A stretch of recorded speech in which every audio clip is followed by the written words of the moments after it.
Have you ever heard the story so strange, so impossible, that it makes you question fate itself? What if a billionaire, powerful, respected, and buried in his past, suddenly saw a poor girl wearing the exact necklace he gave to someone many years ago? A necklace that was supposed to be lost forever. But how did she get it? Who was she really? And what secret was hidden behind that simple chain? This isn't just a story of wealth and mystery. It's a tale of love, loss, and the surprising way life brings things full circle. Stay with us until the end, because what's revealed will leave you speechless. This story ends with a twist you won't see coming, and trust me, you don't want to miss it. Welcome to Stories Under Stars, African Tales, your home for powerful stories that touch the soul. If you love mysteries wrapped in emotion and truth, make sure to subscribe and turn on the bell icon. The story begins now. Before we talk about the girl and the necklace, let's go back to where it all began. His name was Daniel Mensah, a billionaire known not just for his fortune, but for how he built it. From the dusty streets of Kumasi to the glass towers of Accra, Daniel rose through struggle, risk, and sheer determination. He owned real estate, airlines, gold mines, you name it. But despite all the power, there was something missing, a quiet emptiness he never spoke about. One ordinary afternoon, while attending a charity event in a small village, something caught his eye. A faint shimmer, a silver glint around the young girl's neck. Nothing fancy, just a necklace. But Daniel froze. His heart skipped, because he had seen that necklace before, and it wasn't supposed to exist anymore. Before we talk about what the necklace meant, let's look at how he saw it again. The event was supposed to be simple, a rural outreach in the eastern region, where Daniel was donating supplies and school fees for underprivileged children. It wasn't his usual scene. No flashing cameras, no luxury suits, just laughter, dust, and barefoot kids chasing footballs made of plastic bags. As he moved through the crowd, shaking hands and offering kind smiles, he saw her, a young girl, no older than 10, standing near a food tent, waiting patiently with an empty plate. But it wasn't her face that stopped him. It was the necklace around her neck, a thin silver chain, worn and faded with time. But at the center of it was a pendant he could never forget. Oval-shaped, gold-rimmed, with a small green gem in the middle. The exact necklace he had given to someone years ago. His breath caught in his throat. How could she have it? Why was it here? And most of all, who was she?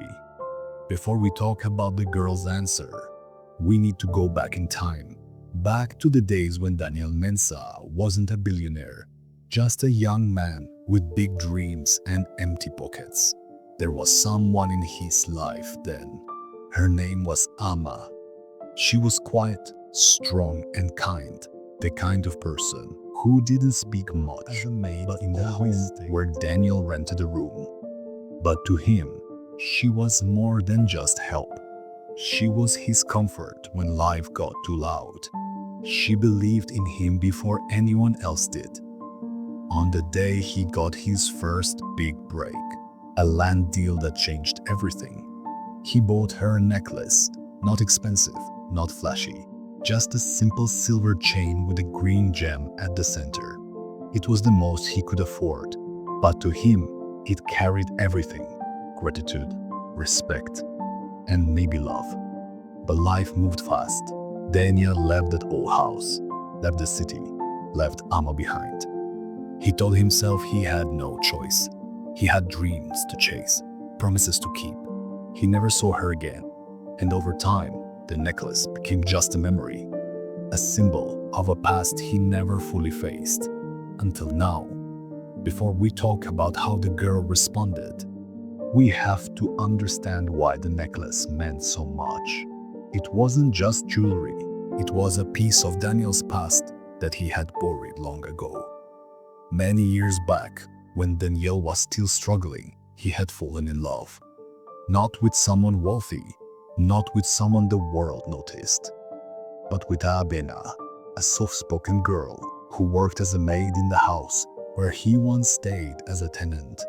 She was kind, she listened, and in those quiet early days of his journey, she was the only one who truly believed in him. On his 25th birthday, after closing his first big deal, Daniel gave her a necklace, a silver chain with a green stone in the middle. It was all he could afford, but it came from his heart. He promised he'd come back for her, but success pulled him in another direction. As deals got bigger and his name grew louder, Abena became part of a past he didn't talk about. And one day, she was simply gone. He never found out what happened to her. All he kept was the memory of that necklace, until now. Before we talk about what the girl revealed, we have to look at how Daniel approached her. He didn't rush. He couldn't. Too many thoughts ran through his mind. Could it really be that necklace? Was this girl connected to Abena? Or was it just a strange coincidence? He stepped closer, careful not to scare her. She was standing alone, watching the other children eat. Her clothes were torn, her shoes didn't match, but her eyes were calm, curious.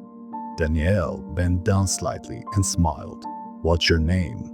he asked gently. She hesitated, looked around, then whispered, "Akosua." He pointed at the necklace. "That's very beautiful. Where did you get it?" She touched it with her small fingers.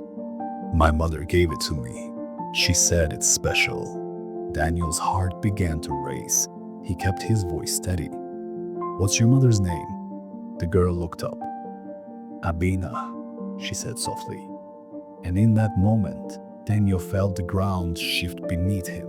Before we talk about how Daniel reacted, we need to hear what the girl said next. She looked at him, a little confused by his questions, but not afraid. She said you gave it to her before you left. Akosua continued. "She told me it belonged to my father." Daniel's chest tightened. He blinked, trying to understand. "Your father?" he asked, barely above a whisper. She nodded. "I never met him. Mama said he went away. She said he didn't know she was going to have me." For a moment, time stopped. The crowd faded. The voices around them disappeared.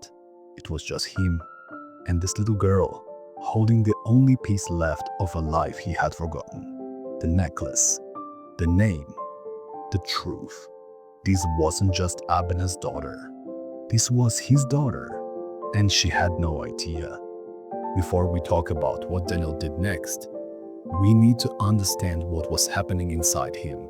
In that moment, standing in front of a child who didn't know who he was, Daniel felt everything all at once. Regret came first, sharp and heavy. He had left Abena behind. He never looked back, and now, all those years were gone. The first steps, the first words, the birthdays. He had missed it all. Then came something softer, something unexpected, joy.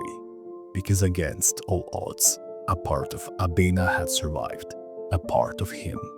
Right here, standing in the sun with dusty feet and a necklace that refused to disappear.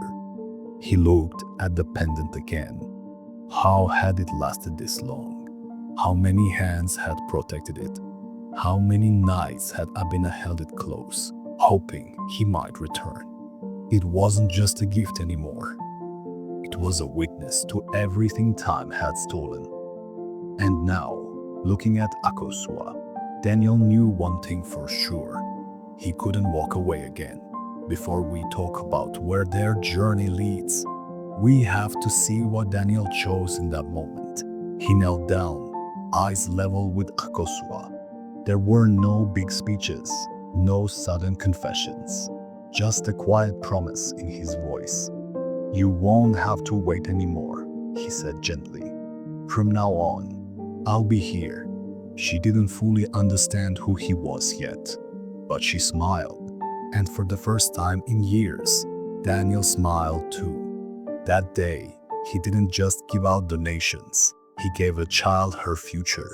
He gave him the quiet spaces of memory. A Ben's spirit smiled too. Before we talk about the next chapter in their lives, let's pause for a moment. Some gifts are never truly lost. They carry memories, meaning, and sometimes answers. That necklace wasn't just silver and stone. It was a thread connecting the past to the present, pain to hope, and strangers to family. What would you do if you found out someone you walked past was your child, your parent, your missing piece? Tell us in the comments if this story touched you, even just a little. Don't forget to like this video, subscribe to Stories Under Stars, African Tales, and share it with someone who believes in fate, love, or second chances. And tell us in the comments, what's your dream twist to a story like this? We'll be reading every word.